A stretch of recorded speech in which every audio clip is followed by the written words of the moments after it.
Hello मित्रों, आप लोग का स्वागत है हमारे एकेडमिक क्लास में। आज हम लोग मित्रों क्लास 12 का जो है हाइगेंस की तरंगिकाएं सिद्धांत के आधार पे हम लोग परावर्तन की व्याख्या करेंगे। इससे जस्ट पहले वाले वीडियो में हम लोग अपवर्तन की व्याख्या किए थे और उसको बहुत विधिवत ढंग से आप लोग को समझाए थे और आप लोग को उम्मीद है कि अच्छे तरीके से समझ में आ रहा होगा। तो आज हम लोग क्या करेंगे मित्र, जो क्लास 12 का जो अपवर्तन के बाद परावर्तन पूछा जाता है ज्यादातर, उसकी अब हम व्याख्या करेंगे। तो चलिए स्टार्ट करते हैं आज का क्लास। तो देखिए, पहले परावर्तन क्या होता है ये समझ लीजिए। तो परावर्तन क्या होता है, जब कोई तरंग एक पृष्ठ से जब कोई तरंग एक माध्यम से दूसरे माध्यम पे पड़ता है तो उसके पृष्ठ से टकराकर पुनः उसी माध्यम में आता है, तो इस घटना को ही हम क्या कहते हैं, प्रकाश का परावर्तन कहते हैं। तो देख लीजिए, सबसे पहले मान लीजिए यह एक पृष्ठ है। कौन सा पृष्ठ मान ले रहे हैं, जेड जेड डैश, जो एक किस प्रकार का पृष्ठ होगा, परावर्तक पृष्ठ है। क्या होगा, परावर्तक पृष्ठ है। अब यहाँ से जब देखिए प्रकाश किरण पड़ेगी तो पृष्ठ से टकराकर उसी माध्यम में चली जाएगी, तो यह घटना आपका क्या कहलाएगा, परावर्तन कहलाएगा। तो देखिए क्या हो जाएगा, मान लेंगे कि जेड जेड डैश एक क्या है, परावर्तक पृष्ठ है। और इस परावर्तक पृष्ठ पे जो ए बी है, ए बी एक हम लोग समतल तरंगाग्र लेते हैं, जो क्या कर रहा है, तिरछा आपतित हो रहा है। कैसा आपतित हो रहा है, तिरछा आपतित हो रहा है। अब ध्यान दीजिए, अब ये जो तरंगाग्र है केवल एक ही माध्यम में है, तो एक ही माध्यम में इसलिए हम मान ले रहे हैं जो तरंगाग्र की चाल है, वो तरंगाग्र की चाल हम क्या मान ले रहे हैं, भी है। तो क्या हो जाएगा, मान लेंगे कि तरंगाग्र की चाल क्या है, वी है। अब देखिए, जो तरंगाग्र है सबसे पहले जेड जेड डैश पे कहाँ टकरा रहा है, ए बिंदु पर टकरा रहा है। तो लिखेंगे कि जब समय t इक्वल टू 0 होगा, समय क्या होगा, t का मान 0 होगा, तब उस स्थिति में तरंगाग्र सबसे पहले कहाँ टकराएगा, ए बिंदु पर टकराएगा। लेकिन फिर उसके बाद जैसे ही समय बीतेगा तो ए भी तरंगाग्र देखिए आगे बढ़ता बढ़ता चला जाएगा, फिर कहाँ, ए डैश, यानी t समय बाद जो होगा वो तरंगाग्र कहाँ टकराएगा, ए डैश बिंदु पर टकराएगा। और फिर उसके बाद जब ए बी तरंगाग्र आगे की ओर बढ़ेगा, सॉरी, ए बी तरंगाग्र जब आगे की ओर बढ़ेगा तो आगे की ओर बढ़ता जाएगा तो कहाँ, A dash B dash, A dash A B से कहाँ जाएगा, ए डैश बी डैश। यह क्या है, एक पृष्ठ है, इससे टकराएगा। तो जब टकराने के पश्चात ये नए तरंग स्रोत का निर्माण कर लेगा, किसके अकॉर्डिंग, हाइगेंस की द्वितीयक तरंगिकाओं के सिद्धांत के आधार पे। यानी जब यह ए बी तरंगाग्र आगे की ओर बढ़ेगा तो ए डैश के सभी बिंदुओं पर टकराएगा, और जब कोई प्रकाश स्रोत से तरंगे उत्पन्न होकर दूसरे प्रकाश स्रोत से टकराती है तो वहां वहां से टकराने के पश्चात नए प्रकाश स्रोत का निर्माण कर लेता है। तो ए डैश पे सभी बिंदुओं पर जब वो टकराएगा तो यहाँ से एक नए प्रकाश स्रोत का निर्माण कर लेगा। जब यहाँ प्रकाश स्रोत होगी तो यहाँ से जब तरंगिकाएं चलेंगी तो उसी को हम क्या कहते हैं, द्वितीयक तरंगिकाएं। तो यहाँ से जब द्वितीयक तरंगिकाएं चलेगी तो यहाँ से देखिए, यहाँ से यहाँ तक, यहाँ से यहाँ जब चलेगी तो यह कहाँ पहुंच जाएगी, बी डैश, कहाँ पर, बी डैश। तो शुरुआत में अब देखिए जब पृष्ठ से टकराएगा तब वहां द्वितीयक कणिकाएं हो जाएंगी, द्वितीय तरंगिकाएं। तो द्वितीयक तरंगिकाएं सबसे पहले बताइए कहाँ पर टकराएगी, ए डैश बिंदु पर टकराएगी। तो उस समय भी कितना समय होगा, टी इक्वल टू 0। क्यों, क्योंकि द्वितीय प्रकाश स्रोत से जब उत्पन्न होगी तो शुरू में सबसे पहले कहाँ टकरा रही है, ए डैश पे, इसलिए टी इक्वल टू 0 पर वह जेड जेड डैश यानी परावर्तक पृष्ठ के किस बिंदु से टकरा रही है, ए डैश बिंदु से टकरा रही है। फिर उसके बाद जैसे ही जैसे समय बीत रहा है तो आगे की ओर चली जाएगी परावर्तित तरंगाग्र। फिर उसके बाद जब आगे की ओर बढ़ेगी तो ए डैश बी डैश में उपस्थित जो सभी तरंग होंगे वो एक ही बिंदु को स्पर्श करती होंगी। यानी ए और बी डैश में जितनी भी तरंगिकाएं, दूसरी तरंगिकाएं होंगी, वे सभी तरंगिकाएं एक दूसरे को स्पर्श करते हुए एकदम सीधी होंगी। तो जो कि क्या होगा, ए डैश ए बी डैश वो क्या होगा, अपवर्तित परावर्तित तरंगाग्र होगा। सॉरी, अपवर्तित नहीं होगा मित्र, परावर्तित। क्यों, क्योंकि ये परावर्तन की घटना हो रहा है। तो ए बी डैश जो होगा वो क्या होगा, परावर्तित तरंगाग्र होगा। अब देखिए, अब हम क्या करेंगे, ए को केंद्र मानकर चाप काट के एक लंबवत 90 अंश का कोण बना लेंगे, जो कि यहाँ हम बनाते हैं, जो किसके साथ, बी डैश ए डैश के साथ दोनों क्या होंगे, लंबवत होंगे। तक पहुंचने में समय लग रहा था, उतना ही समय कहाँ से कहाँ तक लेगा, यहाँ से यहाँ तक, ए से बी डैश दूरी तक पहुंचने में समय लगेगा।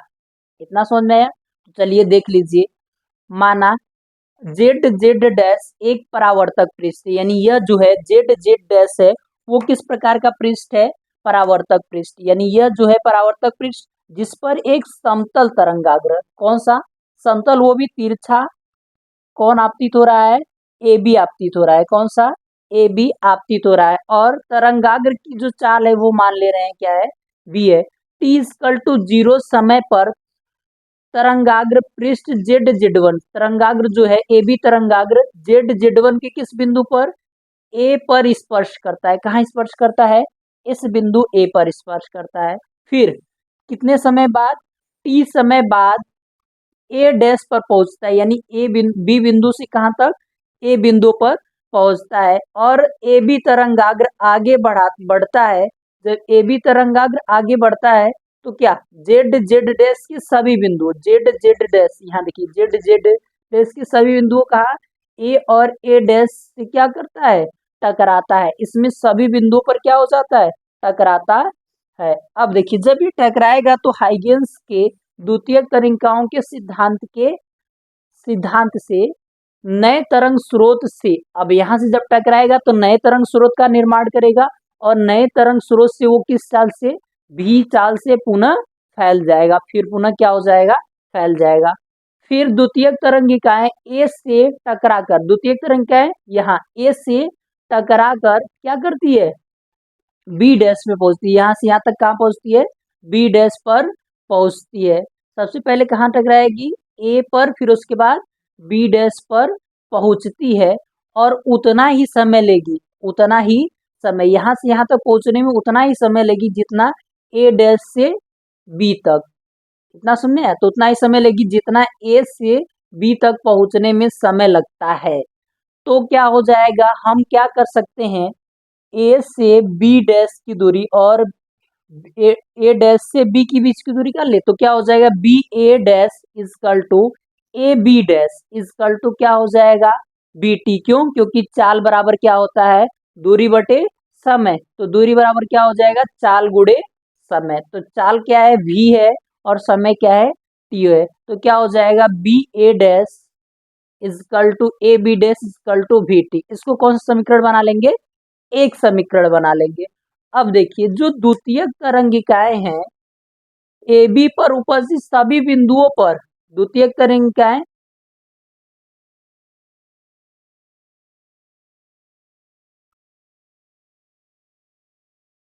अब देखिए, जो द्वितीयक तरंगिकाएं हैं ए बी का, जो द्वितीयक तरंगिकाएं हैं, अब यहाँ से ए बी द्वितीयक तरंगिकाएं किस पर, ए डैश बी डैश के सभी बिंदुओं पर स्पर्श करती है। जो ए बी की द्वितीयक तरंगिकाएं हैं उपस्थित सभी बिंदुओं ए डैश बी डैश पर स्पर्श करती है, जो क्या होगा, इसलिए स्पर्श कराए, इसलिए हम इसको कौन सा तरंगाग्र मान लेंगे, परावर्तित तरंगाग्र। अतः अब देखिए, यहाँ से जो है हम लोग कैलकुलेशन वाला, अब देखिए इसमें क्या हो जाएगा, यहाँ दो प्रकार का त्रिभुज बन रहा है, कौन कौन सा त्रिभुज, ए बी ए डैश और A B dash A dash, और दोनों त्रिभुज किस प्रकार का त्रिभुज है, समकोण त्रिभुज है। अगर वो समकोण त्रिभुज है तो वहां हम लोग साइन का प्रयोग करेंगे। अतः देखिए, समकोण त्रिभुज, कौन सा समकोण त्रिभुज होगा, तो देखिए समकोण त्रिभुज, समकोण त्रिभुज कौन सा है, ए बी ए डैश में।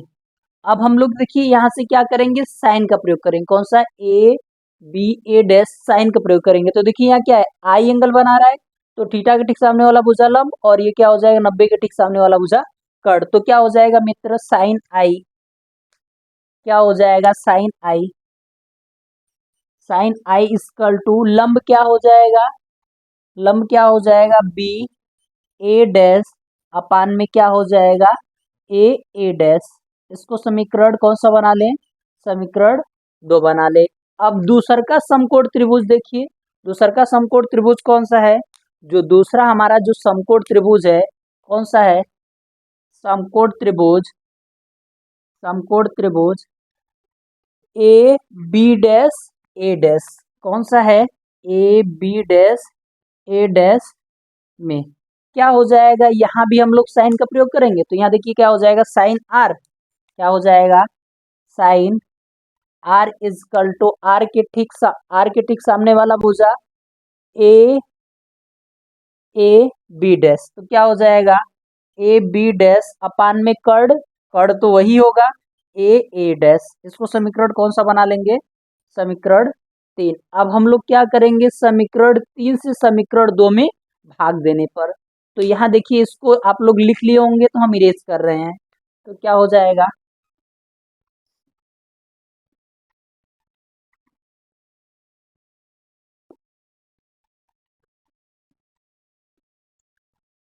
तो लिखेंगे क्या मित्र? समीकरण 3 से समीकरण 2 में भाग देने पर, समीकरण 3 से समीकरण 2 में भाग देने पर, जब भाग देंगे तो क्या होगा? भाग देने पर तो देखिए जब भाग देंगे तो LHS के बटे LHS और RHS के बटे RHS, तो क्या होगा? साइन आई के बटे क्या हो जाएगा? Sine R is equal to B A dash upon में ए ए डैश अपान में क्या हो जाएगा? ए बी डैश अपान में ए ए डैश हो जाएगा। क्या हो जाएगा? ए ए डैश हो जाएगा। अब देखिए इसमें क्या क्या कैंसिल हो जाएगा? ए ए डैश से कैंसिल हो जाएगा, तो क्या बचेगा? साइन आई बटे साइन आर इजकल टू क्या हो जाएगा? बी ए डैश अपान में क्या हो जाएगा? A B dash. अब देखिए यहाँ से ए जो है A B dash, B A dash की दूरी किसके बराबर है? बीटी के बराबर है, तो हम लोग यहाँ रख सकते हैं, क्या लिख सकते हैं कि जो बी ए डैश है वो किसके बराबर है? ए बी डैश, और वो किसके बराबर है? बीटी के बराबर, तो यानी दोनों के जगह हम बीटी बीटी लिख सकते हैं, तो क्या हो जाएगा? साइन आई बटे sine R is equal to BT अपान में बीटी हो जाएगा, बीटी बीटी से कैंसिल हो जाएगा, तो किसके बराबर हो जाएगा? एक के बराबर हो जाएगा। फिर देखिए क्या होगा, इसको भी आप लोग नोट कर लीजिए, हम इरेज कर रहे हैं।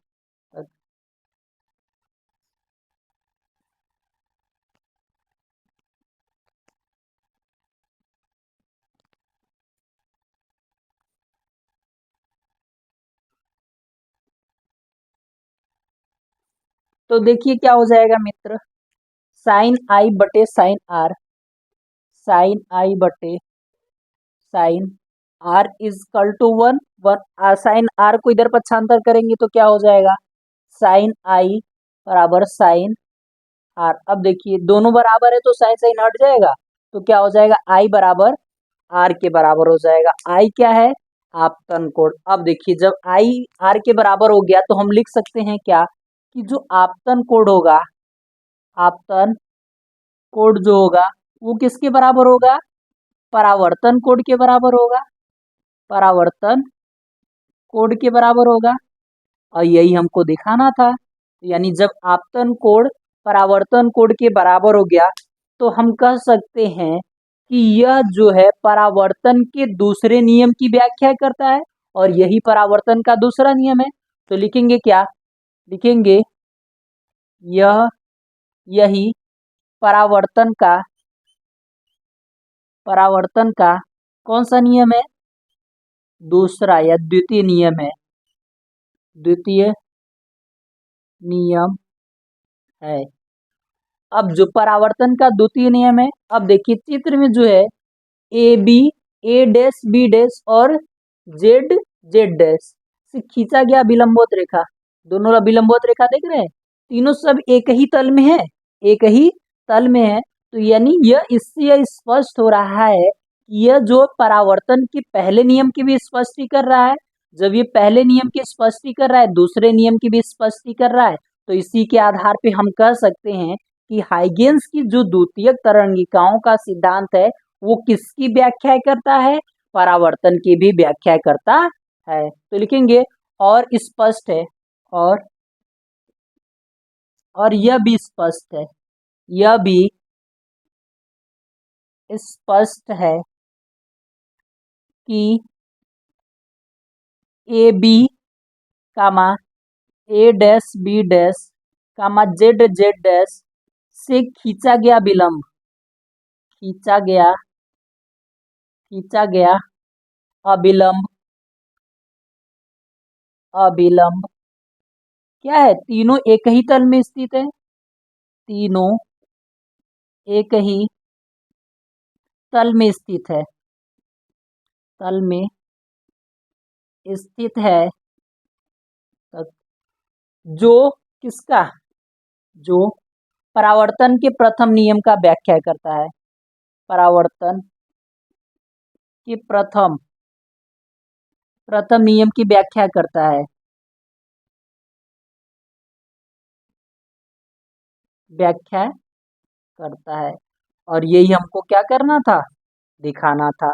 जब पहले नियम की भी व्याख्या कर रहा है, दूसरे नियम की भी व्याख्या कर रहा है, तो हम कह देंगे कि हाइगेंस के द्वितीयक तरंगिकाओं के सिद्धांत के आधार पे परावर्तन की व्याख्या की जा सकती है।